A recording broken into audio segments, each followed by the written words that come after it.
Um, so we'll start on the offensive side. We'll start on Packers defense versus the Carolina Panthers offense. And so we start in our base, and we got the tight end. I have the tight end circled in red. And this is what I'm talking about. Bryce Young's just playing better. So this is a pre-snap read. We obviously have Rashawn Gary rushing over there. So you have Stokes down on the top of the screen matched up. That means the safety has to be playing this tight end. What's the easiest thing for them to do is just run a quick arrow. I think this is the first play of the game. So they run the quick arrow out, and then we don't make the tackle right there. Like that's not. It doesn't have to be a huge collision. It has to be a tackle because if it's a tackle, you have them down at the 15-yard line. And a lot of people love to complain about the coaching staff, but you have a first play. I think this is the first play of the game. You have a tackle at the 15-yard line, and instead, this guy rushes. I think this guy makes it a 2nd and 1.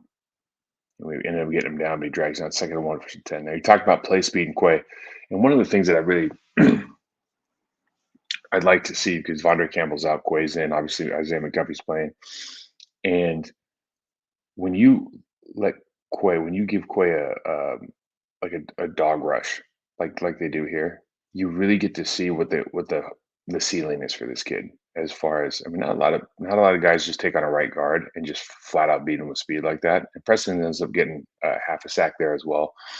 You know, he's going to have a good day today because I think Ike Aquano on that left side has been struggling. So get him getting a sack and a half today. I don't think it was a surprise, even though he was over on the other side when he got his full sack.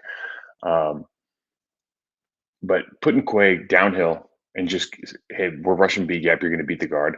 We saw this a little bit last year. I think the more they do that in the run and pass game, it really kind of shows you what his potential can be athletically. And then now you just start continuing to build and put the pieces together as far as what are the things that are holding them back right now. And we've talked about those things before, so I won't get too far into it. But you watch this play, they come down, they're going to try to run a crack on your 13th pick in the draft, Lucas Van Ness, and then Isaiah McDuffie out here. They both do a great job of extending this play. Now Lucas is really Van Ness is really the reason you see 18 comes down and it's kind of tipping him off, but you see Van Ness goes right into his chest and flattens this play out, and then allows obviously the center's trying to run out and get McDuffie. That's a really, really tough block for him if they don't pull around. But, for me, Van Ness really makes this play, does a good job doing exactly what he's supposed to do.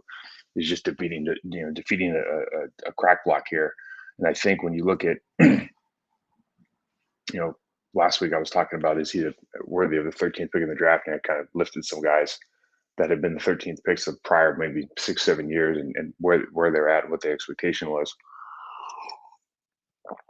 But when you have somebody like this on your team, again, this stuff is at kind of bare minimum what you should be able to do at a high level, and he certainly does. I think he fits that criteria. So just with all these guys, these young guys in particular, you got to continue to prove. Look, I wasn't any good until my fourth season. I was okay my second season. I got benched my third season. I was started getting good my fourth season. So just to sit here and say that we're supposed to pop right out of college, where most of these guys are underdeveloped now in college, to pop right out of college and be able to be something, you're asking a lot. And I think that's just a really it's an unrealistic expectation. Talk about attacking downhill again with Quay and what that does. So if you're going to Quay this is a stunt. Quay's going to attack that B gap. It frees up your 2-eye, okay, because it creates a single block with everybody across that front of the line. And you watch it. Isaiah McDuffie's going to end up making the play here, but really Quay hitting this like he does and taking that guard off the 2-eye allows the 2-eye to get in on the tackle, has to make the running back cut back, stop his feet, and then Isaiah can just come and clean this thing up. But when we talk about these kind of plays, this is a little bit later in the game, but same concept. Quay is going to hit this A gap, and he just sacrifices his body here. But what that does is it frees up Kenny Clark on a critical play in the game. I think this is a 3rd and 2 later on. It frees up Kenny Clark to be single block. You can't single block Kenny. And TJ Slayton does the same thing with Isaiah McDuffie. I'll rewind this a little bit so you guys can see.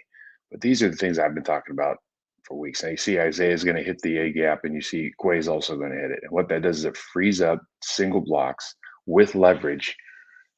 TJ on the left guard, and then Obviously, Big Kenny on a backside tight end.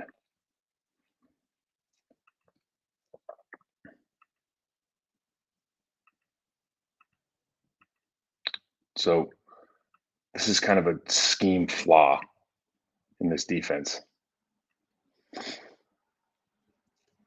You're going to see that we're going to bounce back to a single high safety, and they're going to run a stick nod with the tight end down on Isaiah McDuffie. And McDuffie just keeps flattening here. He turns his pads back to the quarterback. He's at the 42-yard line there, down in the shadow. Tight end opens up, and now the tight end has that alley pass. And this is a really difficult when you're running through because that safety's so high. He has to be because of the backside, because of the go routes on both sides. But you really leave yourself vulnerable for a good pass. But Bryce Young hasn't been making this pass, so they run the stick down to the tight end. And these are the things that you start talking about. There's a lot of space there, and then again, we miss a tackle. And I think I've told you guys this before. I worked for a team. They gave up 100 or 200 yards of rushing one day, and 100 of the yards of it was after contact. I was working as a tackling specialist at the time, and you go in and you go, guys, listen, their offense isn't their offense if you just tackle the football. And we've already seen two plays here. We've probably given up close to 20 yards of extra yards after contact here. I like seeing this from a development standpoint. Seven's calling the shots. You see he's getting up there, shifting guys at the last minute. And we talk about processing, talking about being able to be the captain of that defense, the quarterback of the defense last week, and how important that is. Obviously, I think McDuffie and Lucas Van Ness can actually make this play. This is a huge fourth down stop, but running that, that's probably new with Devondre out. Quay's gotten a lot of experience and exposure to that. His ability to adjust at the right time and having that kind of command of the defense is what everybody's looking for. So this is a development and growth, I think, from Quay here, even though really the spotlight could be on somebody else because of McDuffie lighting up those guys on fourth down. You see Carl Brooks, 94. He keeps showing signs of just being a really high level pass rusher. And this isn't the first. I mean, every week he gives you one. I think usually on the right guard too. He seems to have an affinity for that, but he gives you something every week that makes you go, "We have a shot here." Now, this is the stuff that drives me insane. I've talked about it before. If you're stunting sideways, it basically means you don't feel like you can take your guy head up and listen. You have some success, but sideways is a 50-50 proposition. Sometimes it looks good, sometimes it looks really bad. And in this situation, this is a difficult block for that center and left guard to dig out the defensive tackle up to Quay, up to 7. But if you're going to jump outside of the left guard's block now, and he's able to stay up, look at the movement. I mean, just because, and we're talking about, I think this is Kenny, but look at the movement you can get. And the left guard locked him up, and there's a 4-yard hole that Chuba Hubbard or myself, you who's watching the show, could run through. And it's just unnecessary in these situations. You know how hard it is to dig out a nose tackle with a center and left guard up to a linebacker. Like, it's a hard job, and you've just moved yourself out of the way. When you talk about rushing yards, it's just free eating right there for no reason. Quay coming downhill again. And so this is the reverse for touchdown. And this is one of those where we didn't get caught, but listen, they have a run stunt on. So Quay's going because it's a run stunt, but he can't quite get through. And then McDuffie gets completely turned around, doesn't know who's got the ball. It's like a who's on first play. And everyone's talking about Jair. Jair's sprinting across the field to try to make this play. But again, listen, love the effort, but right here, man, make the play. Make them earn that touchdown right here. Just get bounced off of. And this is like those plays right there. I love the effort, but then when it's like, it's like I tell my kids, you work so hard to get over there. For God's sakes, make the tackle. Because again, you probably make the tackle on the 4-yard line, and yeah, maybe it's high percentage that they score, but maybe they don't. And I guess what I'm saying is, if you're not executing, like if you're not doing the basics here, all this other stuff we talked about, the scheme, the coverage, it's tough. It's it's a tough sport, guys. I really like the way they insert here. This is a problem for the Packers or really anybody who watches. So go back up. So these are two tight ends that are hipped off. They're going to run a under center play. Under center play action was huge for them, as we know. Under center play action, they move the pocket. Did exactly what we thought they would do. But they're going to insert this tight end inside the down hand, the 3 point stance. Okay, and it switches up the rules on the backside a little bit. Just does a little confusion, I guess, for the secondary.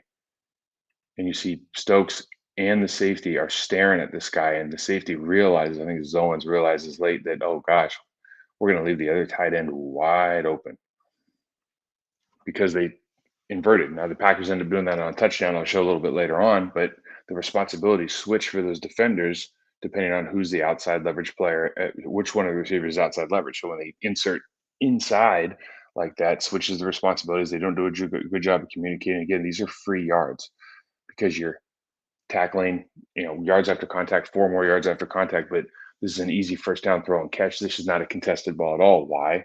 Well, because all they did is simply switch They should have switched responsibilities and they did. Again, this is too easy. When I say this is too easy, you got Isaiah McDuffie is going to come on the dog here, but the safety is already backing him up. I mean, does anybody on the planet not know or not know to go to Isaiah McDuffie right here if you're the offensive line? I mean, it's fine to bring a guy. It's another thing entirely to bring a guy then the offensive line knows that he's got to run in that gap. Here's something that most people don't get. From an offensive line's perspective, if you are just going to rush, if you're going to dog a guy into the A gap or B gap, it's actually the easiest thing in the world to pick up because you kind of know that everybody else is not going to do any, like they're just going to rush in their lane. Most of those guys are just, for a lot of guys, this just turns into like a dummy rush. Like they're just rushing through their lane and see if they can get there. Like they're going to put effort into it, but you're not going to get their best move because they don't have a two-way go anymore. Like they got to stay in the A gap, the B gap, the C gap. Unless they're have a planned stunt on, most of this stuff's a lot easier. So you got to make this difficult for the line. And then, we're out here again with Stokes and we're playing so far off. Easy 5 yard. But I get the thing that is interesting or frustrating is that you're making Bryce Young, all these pre-snap reads, he looks great. He looks fantastic. And it's like, well, right there. It's like, Jesus, don't make it so obvious. Let's make it hard on the guy.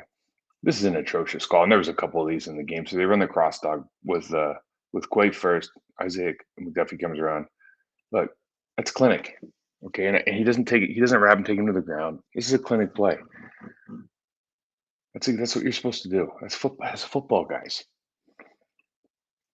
And now back down here, you probably could have had PI down here. So maybe we got the lesser of the two evils on this ball. But when are we going to stop this with the NFL officials, man? This is tough to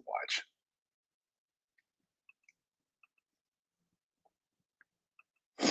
Sometimes they got you. And I think this is Jair Alexander is running, he's chasing down Thielen across, and they've been doing this for years, the two of those guys. And Thielen just makes an absolute ridiculous play. And sometimes when your quarterback's struggling, you guys aren't scoring a lot, you got to look to your best players to make plays. And the Panthers just did that, I think, a number of times this weekend. I say this is disrespectful, and what I'm talking about is whenever Rashawn Gary is blocked by a tight end, he should just feel like the other team's insulting him. And he certainly does that here. I mean, I don't think I've seen a guy get blown up 5 yards straight back on his backside, tackle for loss. Rashawn Gary man strength there. That was just awesome to watch. And then, of course, it's becoming almost a weekly Preston Smith annual appreciation post. I think same tight end beats him. Now, to be fair, quarterback's got to get rid of the football here, but he certainly gets on there faster than he can. The tackle didn't even have time to react. Preston was almost like water going around that tight end. Still playing at a high level. I think he's 6.5, 7 sacks now for the year. Just playing really good football. The safety here is held by. So actually, the outside receiver is going to make this touchdown. But so they go into a bunch look, and the safety is held inside. You'll see the circled wide receiver runs kind of a skinny post, and you see right here it's important. He goes upside of the linebacker. And what that does is that it zones off that entire side. So now that outside receiver knows if he wants to run any kind of angle route to the post, he can run that high angle, and he's got all the space free between the inside of the hash and where he's at. So he's going to have all that space to throw, and it's a good scheme, and it's a good route execution by that inside receiver, really hugging those two linebacker and safety inside, so that safety feels like he's threatened to the top of the far corner of the end zone.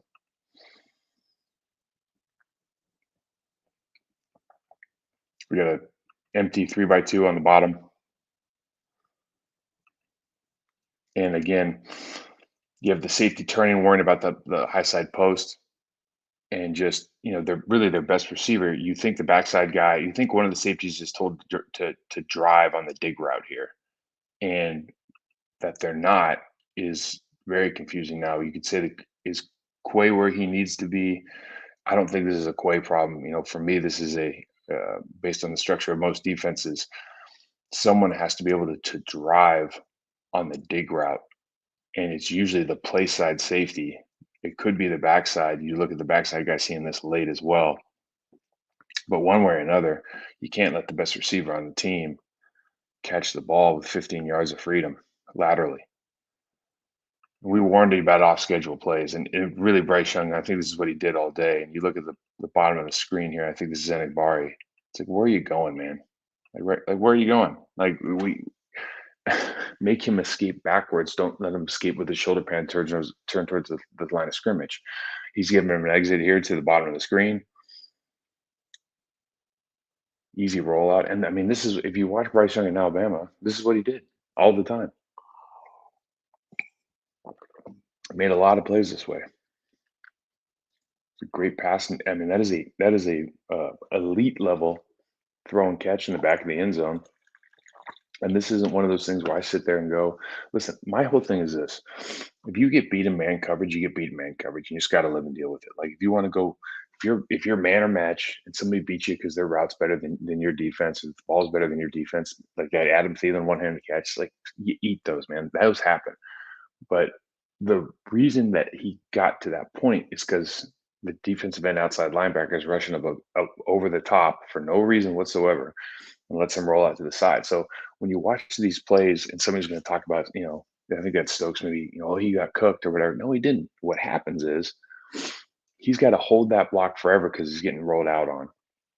And you got to go, what the hell is the guy getting, able to roll out free instead of having to roll out maybe behind all the rush and having to throw the ball from 5 yards further away where the throw is more difficult? Well, our rush lanes are poor. It's just as easy as that. And this is the 2-point play. So they motioned three into the backfield just to see what the defense would do. And, I think McDuffie and Quay were going to shift, but he stopped lined up. So now they're just going to run a bunch of cracks here, inside handoff. And this is tough because the team probably wasn't ready for this. You can see the linebackers certainly hesitated. The only person that knew, unfortunately, what was going on was McDuffie, because McDuffie had to chase this on the backside because he was lined up on three. So he ends up almost catching Quay here. And the guy just runs through two tackles, makes a good play. It's a good scheme design and whatnot, but you can see that the problematic situation there is, one, the identification, not being able to get to that spot on time, but two, even from the front side structure there, you have to close the door on that, I think, if you're Van Ness. So we go into this desperation mode here. And, Bryce Young's just dealing right now. We get a little bit of push separation here from the receiver, but that's a hell of a throw and catch. Like he's covered. They did their job. And you see the safeties, the safety has to be a certain amount of depth. I mean, all this stuff is pre-planned as far as where these routes are going to be. That's a hell of a throw and catch. It just is. And they go to the second play here. They leave the back end, so they go trips to the left.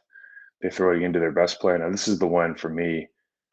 There's 13 seconds left. Let me back this up. So 13 seconds left, I believe. Now, I just happen to know a lot of game managers in the National Football League, and I believe that they've always told me you have to have 15 seconds on the clock to expect to run a second play.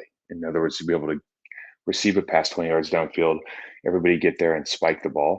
You have to have, I think, 15 seconds. So when I saw this play coming up, I'm going, they're not going to have time. And I wonder what they were thinking from the Panthers standpoint. I know they have a game manager in there as well. It was interesting that they made this call because 13 is a no fly zone. Um, but they end up getting the yards that they want. It's just too little, too late. And whether he got there and spiked the ball, all this stuff.